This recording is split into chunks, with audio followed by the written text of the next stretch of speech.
नमस्ते सर जी, ये अपना कुल्हड़ मशीन है। अभी इसका लाइव डेमोन्स्ट्रेशन आपको दिखा देते हैं।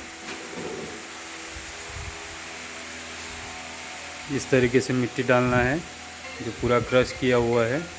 यहाँ ऊपर की तरफ ऑयल करना है। उसके बाद मशीन को इस तरीके से घुमाना है, हैंडल को। जैसे आप हैंडल को घुमाएंगे, प्रेशर से मशीन को घुमाना है ताकि इस तरीके से जो एक्स्ट्रा मिट्टी था वो बाहर निकल जाएगा। अभी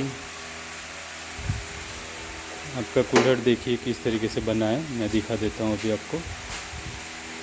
ये हैंडल को घुमाएंगे ना तो कुल्हड़ बाहर की तरफ आ जाएगा। उसके बाद साइड वाला इसको थोड़ा सा साफ़ कर देना। एक अच्छी क्वालिटी का आपका जो कुल्हड़ है डिज़ाइन डाई वाला रेडी हो गया है।